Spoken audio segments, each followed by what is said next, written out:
Welcome to the Cluttered Corner. I'm Chelsea. Today is day 25 of Inktober. The word is scarecrow. Now, if you don't know, Inktober is every day in the month of October. You get a prompt to draw a picture from. Sorry, I was concentrating on the hair of the scarecrow, and I was also trying to think, what does the scarecrow have to do with the rest of the words? They've all been like travel words. Oh, okay. Countryside? I guess. I'm gonna make this a pumpkin head because I can't remember what a scarecrow actually looks like.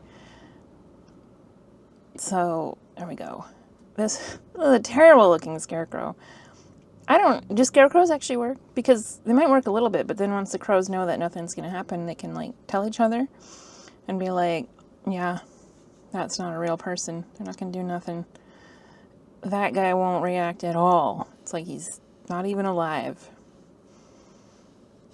Now, of course, I'm thinking of the scarecrow in Howl's Moving Castle,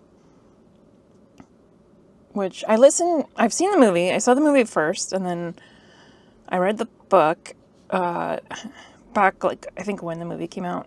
It was a long time ago. And the book is different from the movie. But now, I recently, or at least more recently, I listened to Down to Sleep read Howl's Moving Castle, and it was really good. And I mean, he does all the voices. He's such a great narrator. I think that one is only on the Patreon. It might be up on YouTube now. But anyway, if you're interested in listening to someone read stories, he does a great job. But anyway, yeah, so that was my most recent, refresh of Howl's Moving Castle. This guy's holding a pitchfork. I don't know why. And that's in his left hand. So whatever's in his right hand's got to be something well, unless he's left-handed. You can't leave out left-handed scarecrows. But let's see. Maybe he's got a knife in this one. Just, to be scary. Scarecrows are scary. Now wait, okay, I put the thumb on the wrong side. Oh.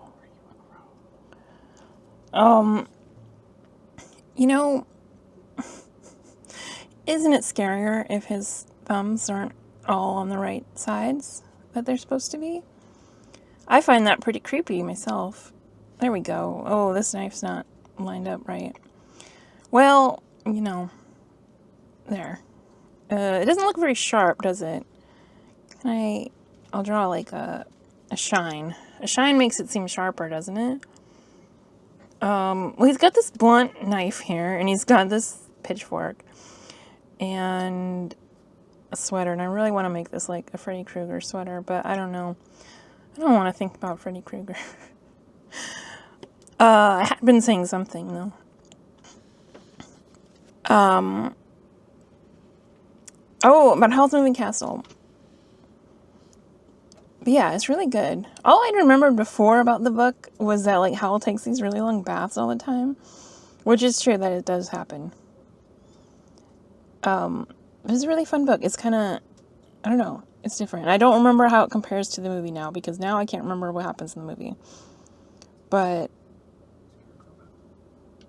yeah, but the scarecrow, it chases the castle around. And I won't spoil it. I won't tell you what's going on with that. But, this is all wrong. I mean, there's so many things wrong. The thumb is on the wrong side, even though I checked my own hands first. Somehow I screwed that up.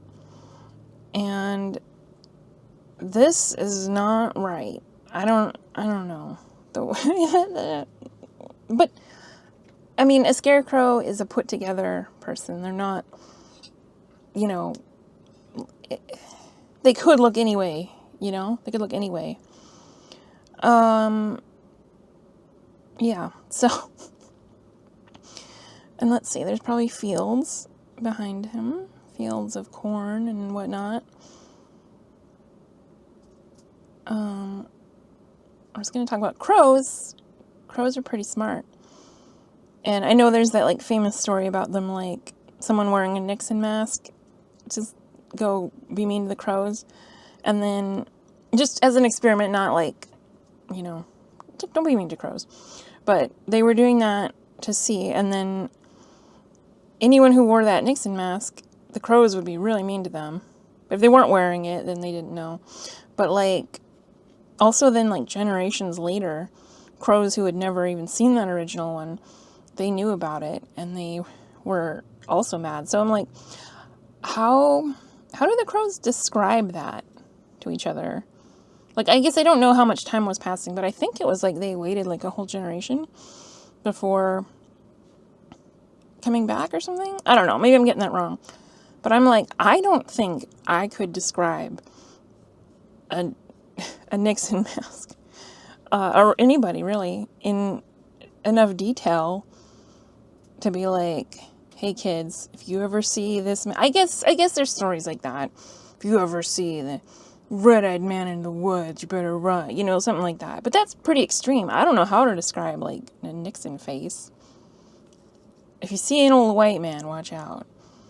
That's probably good advice. Let's put some clouds. It's a nice fall day to be stabbing people. Okay. And this guy, he doesn't know better. He's just using the tools that's been given to him, you know? Like, if you're a hammer, every problem's a nail. Well, if you're a scarecrow wielding weapons, every problem is a problem that needs a pitchfork and a blunt knife, you know? And are there any crows? You could put, like, a little bird there. We don't know what kind of bird that is. It's too far away. We can't tell. I'm not going to put any actual crows in here because I didn't leave room. There's not really any room for them. But yeah, I think that's good. Yeah. So I'm going to switch to paint. It's time to paint. Put that away. I'm going to just grab this one and my swatch, my beautiful swatch. I know I keep showing off this beautiful swatch, but it's beautiful. And it took me a while to actually, I mean, it didn't take me a long time to make the swatch itself. It just took me a long time to get around to it. Because, I don't know, I'm lazy about swatches, I guess. Or I'll make them and then put them away. I like making the swatches, but I don't always actually, like, do anything with them. Where are they? Oh, wait, there it is. I always think this is going to be easy to find because it's got, like, you know, a pretty distinct shape. But it's just short enough that I don't see it sometimes. I say I need a shorter cup? I don't know. I like this cup, though. It's an old cup. It was my sister's cup. But it broke. It got, like, I don't know, you know, like, it's not something you can drink out of anymore. So, you know, but it's good for putting paintbrushes in. And it's so cute. I didn't want to get rid of it. Okay, let's see.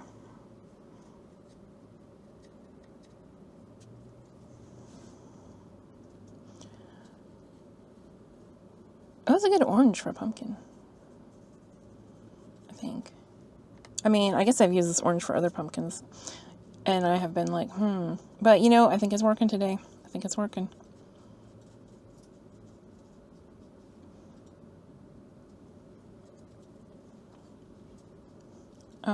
Let's see. I'm thinking about carving a pumpkin this year. Don't always do it. Or sometimes I say I'm going to do it and I don't do it. But I think we'll do it. I got a fresh pumpkin carving kit this year. It's got a lot of tools in it. A lot of, like, tools for, I don't know, shaping stuff, scraping things out. I'm probably just going to make a face that looks like this. Maybe with a nose. But it's fun to think about. I like scooping out the guts the best. But my wife, she doesn't like that part. She likes making the face the best. And so, I don't know. We're like Jack Sprat and his wife. Except with pumpkin guts and carving. Except also with fat and not fat. I eat the fat from stuff and she thinks it's gross. So, okay. Got that. I think these are probably gloves. Because what would they make the hands out of, you know? And I would like a nice brown for that, but I don't know if I'm going to get one.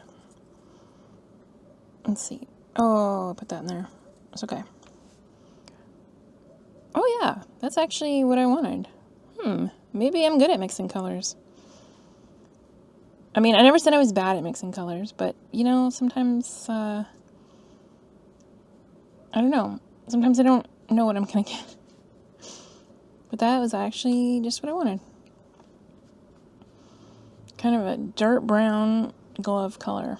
But not, well, you know, it's a certain type. There's a lot of different dark browns. So it could go several ways. Now for the hat, I'm going to put maybe a bit of this in here. I don't know. I'm not sure about this hat. Oh, yeah. See, there's a different brown. I think that was pretty good. I'm really excited because my planner that I ordered is coming on Monday. Today is Friday, so I gotta wait all weekend, but that's okay. I mean, I don't know. The Archer Not Love planner that I got, if you haven't been following along, is they have a November and December in it, so you can start using it right away. But I don't know if I can, like, not use the planner that I currently have because I've been using it, and if I look back on it and it's missing a couple of months, I'm, like, not going to have the full year. So, I don't know. Not sure if I'll actually start using it, but I'm still excited for it to get here and to actually see it and stuff. And I ordered another book, a different notebook, and I don't know, maybe I'll do an unboxing video. I know nobody cares, but I might do one because I care. And I'll be unboxing it either way. I might as well film it and talk about it. Giving him some dirty straw hair. It's kind of, I think they didn't really try very hard on this. They just stuck some straw on either side of the hat. They didn't put any around the back. But whatever. Maybe this is what they wanted. This is what scares crows the most, is someone with hair that doesn't go all the way around their head. Because, I mean, that might scare me. I don't know. Like, if somebody had this hairstyle, that's, unsettling at least, you know. But I think crows, like, okay, so the Nixon mask thing, like, so if you're mean to crows, don't be mean to crows. Crows are cool. And they'll also remember, and they might attack you. But, like, they're really smart, and I think they would catch on to these scarecrows. I don't know. They catch on to stuff. And as I said before, I did try and talk to crows. I have a crow call, and I tried to talk to them, the ones in the yard. And they were out having a conversation, in a tree. And I went out and I started using my crow call, and I had studied the things ahead of time. I knew what, I didn't practice, but I theoretically knew what, you know, I wasn't just trying to make random sounds. I was at least trying to do a certain thing, and, nope. They stopped talking and looked at me like, what are you doing? What are you saying? Who is this? You don't belong here. And I felt so embarrassed. I went back in the house, and I didn't talk to them again. I would like to try it again sometime, but, I really embarrassed myself for those crows. And I want them to think highly of me. So, I don't know. I read a story once, like an article, like not a made up story, but like a story in an article about this woman who, I think her and her daughter were like, they befriended the crows, that, you know, lived by their house, like in their yard or whatever. I don't know if they lived in the yard, but, you know, they hung out. And, the lady, like, she was a photographer, and she was out one day, like, taking pictures, and when she got home, she realized that she had accidentally, like, lost one of her lenses. And the crows brought it back. They brought it to her and put it in the fountain in their yard. I don't know if that was just to clean it off or if they thought that was a good idea. I don't know. But they put it in the fountain because they would like follow around and like watch and stuff, and they knew that she dropped it. And I think that's really cool. I guess I like any stories where animals are like, I don't know, interacting with humans like that in like a way that shows that they like understand what's going on and care.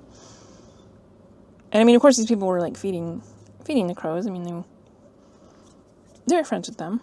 And then I think their neighbors then complained or something, because I don't know, there was like, I don't know. I don't know these people. This is just in an article. So, like, I don't know. I don't remember. The dogs are barking across the street, if you can hear that. There was some cat drama right before I started recording, but I think it ended. And it was probably our cat Dexter. Probably him and that orange cat. They get into it a lot. Most of their fights are just them in a standoff, being like, for like ever. But I think they do actually fight sometimes, because sometimes he gets kind of beat up.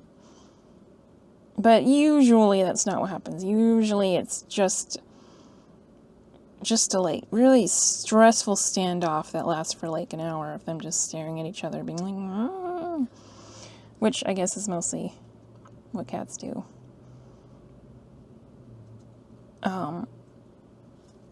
You know, I mean, that's what they do. I think it sounds stressful, but I mean, it is stressful to them. It seems really stressful, but then he comes in and he's just chill, whatever, you know. Cats can go from like way stressed out to way chill, just 0 to 60, and vice versa. But going from like not chill to, or going from chill to being like upset because something's going on is like, you know, it's okay. Or, you know, that makes sense, that I can see that happening. But when it's like you're real riled up and then you just immediately are like, well, the situation's over, I'm done being riled up, everything's fine. That, I just, you know, that's not true for me. I'll be riled up for days. And certainly not just like instantly like relaxed, you know. Dexter is super relaxed. He's always like, he lays upside down, his feet in the air. He's a pretty cute guy. And he's always looking so relaxed. I aspire to be that relaxed. Don't know if I ever have been, don't know if I ever will be. But, you know, not all of us can be. Not all of us can be Dexter. I feel like, I don't know, all the cats that we've had something to teach us. I've mentioned Teasel before. We had this Bengal named Teasel who, he died like 4 years ago now. He was 15 and a half. So we had him a long time, and he was a real character. He felt larger than life, you know, like, I don't know, it still seems weird that it seems weird that any of them are gone, I guess, but, he was relentless and loud. If you've had a Bengal, you probably know what I'm talking about. And he would not take no for an answer, ever. And he would not give up about it. And I don't know. I mean, it's one of those things where I'm like, just accept that I've said no. Just accept that this is not happening. But also, I really admire him for that and aspire to be that way. To just not be afraid to be loud and take up space and be like, no, this is my opinion and I'm not changing it and this is what I think. And I mean, you know, I'm not saying that I do change my opinion necessarily, but you know, to just be loud about it. And I don't know. I mean, a cat isn't taught to be nice and to care what other people think. I mean, you can try, but they don't, it doesn't take. They either care or they don't. And Teasel did not care. No, our other cat, Kitten, he did care what people thought. Especially me. He cared the most about what I thought. And I thought he was great. All the time. And those, I don't know. Those guys were great. We only have Dexter now, though. He was a neighborhood cat. He didn't start out with us, but he didn't like where he was living. And he spent years trying to just, I don't know, bust into other people's houses, including ours. And eventually he succeeded. And he came in one day, the first day we met him. We live with my parents, so like, we saw him, and then we were like, whoa, a new friend. Someone like, came in the house, and he seemed real friendly, and he was. And we pet him, and we were like, well, this is a good day. Pet a cat. But then my parents were like, oh, that cat was mean to our cats, or whatever. And we were like, oh, okay. Well, it turns out he is a sweet guy, and we love him. And he didn't get along with the other cats. But I don't know, my parents acted like he was like some mean cat. He's not. But he wormed his way in, and he lives with us now. And I am just so, I don't like to use the word grateful, which I know is probably a weird thing to say because everyone's all about gratitude these days. I'm going to say it. I think gratitude is a trap for women.